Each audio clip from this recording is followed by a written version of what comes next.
السلام عليكم ورحمة الله وبركاته. يا شباب عاملين ايه؟ بقالي مدة كبيرة مطلعتش ارد وكده. المهم موضوع الفيديو النهاردة عن شائعة تانية اتقالت في حق حسني مبارك، وهي ان حسني مبارك هو اللي حرض الامريكان على غزو العراق، وهو اللي قال لهم ان العراق تمتلك اسلحة دمار شامل، والكلام ده وهمي طبعا.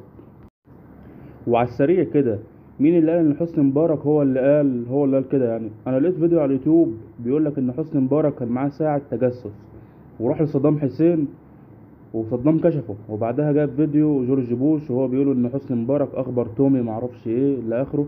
وهرد على كل تفصيله واحده واحده، بس تابعوا معايا. اول حاجه، الكلام ده طبعا كلام غير منطقي بالمره. جورج بوش في اللقاء ده بيقول ايه؟ ان حسني مبارك حذرنا من وجود اسلحه بيولوجيه، وقال ايضا الجميع كان يظن ان لديه اسلحه. وبعدها جه البرادعي ونفى وجود اي اسلحه دمار شامل في العراق قبل الاحتلال. وكمان هو طلب تأجيل في عملية التفتيش أو الاحتلال، لكن الأمريكان رفضوا. وعندك فيديو محمد البرادعي قدامك أهو. فدلوقتي انتوا ايه حجتكم؟ يعني لو فعلا جورج بوش صادق في كلامه ان حسني مبارك قال لهم ان صدام معاه اسلحه دمار شامل، فالبرادعي نفى الكلام ده. حد يفهمني، طالما جورج بوش صادق كده، ليه اعلن احتلال العراق مع انه سمع كلام البرادعي وطلع على تقريره؟ وبعدين هل يعقل ان جورج بوش ودولة زي امريكا عندها السي اي اي، اول اقوى جهاز مخابرات في العالم، بالتعاون مع المخابرات البريطانية تاني اقوى جهاز مخابرات في العالم، بتحقيقاتهم وعملائهم وتقريراتهم، هيستنوا انهم ياخدوا كلمة حسني مبارك وكمان مش هيكشفوا عليها اذا كانت صدق او كذب؟ لا، ده لو على كده بقى يبقى حسني مبارك عظيم. ده اعظم من العظمة نفسها واقوى من القوة نفسها. ده هو على كده يعتبر هو اللي ممشي الامريكان كلمة. وغير كده الفترة دي كانت في توترات بين حكومة القاهرة وحكومة واشنطن، والاتنين كانوا بيواصلوا هجومهم على بعض لدرجة إن الصحافة الأمريكية تطاولت على حسني مبارك. فردت الصحافة المصرية بالسباب على جورج بوش وبالأوصاف المشينة. وكان بين مصر وأمريكا أزمة كبيرة، وخصوصا بين حسني مبارك وجورج بوش بعد اجتماع شرم الشيخ اللي كان في 2008. وحسني مبارك أحرج جورج بوش بسبب حديثه عن الفتنة الطائفية. وده اللي يفسر ليه جورج بوش قال الكلام ده في الوقت ده. ليه يعني ما قالش الكلام ده قبل المؤتمر أو بعده بفترة طويلة؟ عشان الحقيقة إن جورج بوش أراد إحراج حسني مبارك أمام الشعوب العربية، وهو عارف إن العرب بيحبوا قصص الخيانة وعاشقين لشغل المؤامرات. فاخترع كذبة إن هو من أخبرهم بوجود أسلحة دمار شامل عشان يهيج الرأي العربي عليه. والحقيقة المرة اللي العراقيين مش معترفين بيها ولا هيعترفوا، إن اللي صرح بوجود أسلحة دمار شامل في العراق هو حسين كامل المجيد. أول واحد صرح بوجود أسلحة دمار شامل في العراق هو حسين كامل المجيد، ابن عم صدام حسين وزوج رغد ابنة صدام. ووزير التصنيع العسكري سابقا لما كان في الأردن عمل مؤتمر صحفي، وهناك قام بفضح نظام التسليح العراقي وقام بالإفشاء عن صفقات أسلحة أخرى. والمؤتمر ممكن تقدروا تشوفوه كامل أهو. تسببت تصريحات حسين كامل عن برنامج التسليح العراقية وإفشائه للأسرار في أن تقوم الأمم المتحدة بإعادة التفتيش عن الأسلحة العراقية وعودة التفتيش إلى الصفر، في وقت كانت كل المؤشرات حينها تشير إلى قرب حدوث انفجار في موضوع الحصار الشامل الذي كان مفروض على العراق 1990 لحد 2003. الأمريكان استخدموا ذريعتين لاحتلال العراق: ذريعة أسلحة الدمار الشامل وذريعة تنظيم القاعدة وهجمات 11 سبتمبر 2001. تعالوا يلا قولوا إن حسني مبارك هو اللي فجر برج التجارة وألصقها في صدام حسين. ما هو ده اللي ناقص. تاني حاجة، تاني موضوع، موضوع الساعة. طب مين اللي اتكلم عليها ومين اللي كشف أمرها؟ وبعد كده ايش عرفك او عرفهم انها ساعة تجسس؟ ثم لو فعلا هي كانت ساعة تجسس، ايش عرفك او عرفهم انها ساعة تجسس لامريكا مثلا مش للمخابرات المصرية؟ ثم لو حسني مبارك كان عايز يتجسس على صدام حسين فعلا، هل هيروح هو بنفسه؟ طب ما كان كلف ضباط المخابرات المصرية انهم يقوموا بالمهمة دي. المخابرات المصرية زمان كانت نشطة جدا في العراق وقت جمال عبد الناصر بالتحديد، وكان ليها عملاء عراقيين. عارف يعني ايه عراقي يشتغل لحساب مخابرات دولة أخرى على بلده؟ ده واحد عراقي من ضمن اللي كانوا شغالين لحساب المخابرات المصرية. واسمع بنفسك بيقول ايه عن العراق وعن جمال عبد الناصر.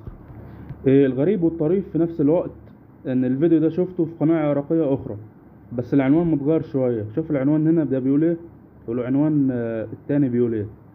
يعني طبيعي عليا وعلى اي شخص يسأل مين اللي صح، مين فيهم اللي صادق ومين فيهم اللي كذاب. هل صدام حسين يرعب حسني مبارك ويستهزئ فيه بسبب خيانته مع ايران؟ حسني مبارك اللي دعم صدام حسين في حرب ضد ايران يبقى هو اللي بيكون صدام مع ايران؟ سبحان الله. ويمكرون والله خير الماكرين. بس انا مش فاهم ليه الشعب العراقي كده، او البعض منه ليه دايما بيعملوا الحركات دي. هل بيحاولوا انهم يرفعوا معنوياتهم بسبب الاوضاع اللي بيمروا بيها حاليا، ولا عشان هم شعب فاشل فبيرموا فشلهم على شماعة الخيانة؟ يعني الا من رحم ربي طبعا، مش بعمم. يا ريت حد بقى يرد ويفهمني في التعليقات ليه كده. كده بقى انا اثبت ان مفيش حاجة من دي حصلت، وموضوع ساعة التجسس موضوع فيشنك، وموضوع حسني مبارك هو اللي حرض الامريكان على غزو العراق موضوع وهمي اصلا، وبالدليل القاطع عشان ما حدش يقول لي كلام اعلام مصري وكلام اعلام صربي وما اعرفش ايه. تالت حاجة ان حسني مبارك شارك في تحرير الكويت عشان اعفاء مصر من الديون. دي حاجة لازم نرد عليها، وهي اصلا تم الرد عليها. تابعوا الفيديو اللي ظهر على الشاشة ده عشان تفهموا كويس وتعرفوا اكتر. صدام حسين عرض على حسني مبارك اموال كتيرة وحصص شهرية من نفط الكويت في حالة موافقته على احتلال الكويت وعدم دخوله في تحريرها، ولكن حسني مبارك رفض. يعني لو حسني مبارك كان المبدأ بتاعه فلوس، يعني كان قبل عرض صدام حسين ولم يدين الغزو. بسيط. ده حتى السفير المصري عصمت عبد المجيد كان ليه موقف مع المندوب العراقي لما قال له انه من يحاول ان ياخذ الكويت منا سنقطع يده، فرد عليه السفير المصري ان مصر هي من ستقطع يد العراق.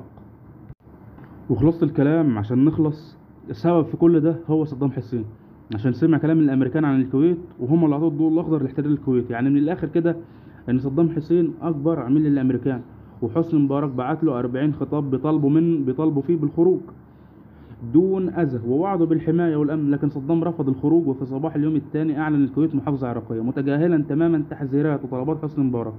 انتوا بقى كنتوا فين؟ انتوا بقى من كل ده؟ ليه مش بنسمع صوتكم غير في قرار التصويت على تحرير الكويت؟ وبعدين انا عايز افهم، يعني حسني مبارك هيبيع صدام ليه؟ ايه الاستفاده؟ طب هل حد فيكم كان يعرف ان كان في مشروع تسليح ضخم بين مصر والعراق والارجنتين، مشروع الصواريخ بدر 2000؟ مشروع كان هيستفاد منه الجيش المصري والجيش العراقي، فانا ما اظنش ان حسني مبارك ساذج او ابله عشان يضيع المشروع ده. لكن الاقدار طبعا لعبت دورها، وصدام حسين انشغل بحرب ضد ايران، وبعدها احتل الكويت، وبعدها الغزو العراقي، وتم قفل الملف ده بقى. رابع حاجة إن حسني مبارك هو اللي سمح بعبور السفن الأمريكية الحربية من قناة السويس عشان يحتلوا العراق. طبعا حسب اتفاقية قناة السويس، إن قناة السويس ممر مائي عالمي، مصر ملهاش إنها تمنع أي سفينة سواء تجارية أو حربية من إنها تعدي منه، إلا في حالة الحرب مع أي دولة. غير كده مصر كانت هتدخل في حرب مع أمريكا لو منعت السفن الأمريكية من إنها تعدي. خامس حاجة وهو إن حسني مبارك أرسل 50,000 سيدة مصرية لترفيه وتسلية الجنود الأمريكان في العراق.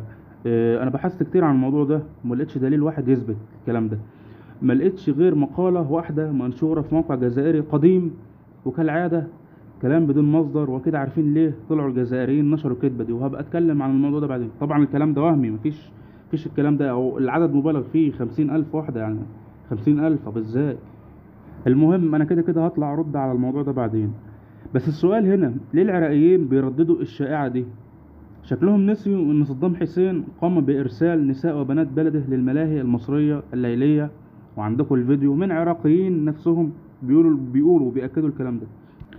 انا كده خلصت.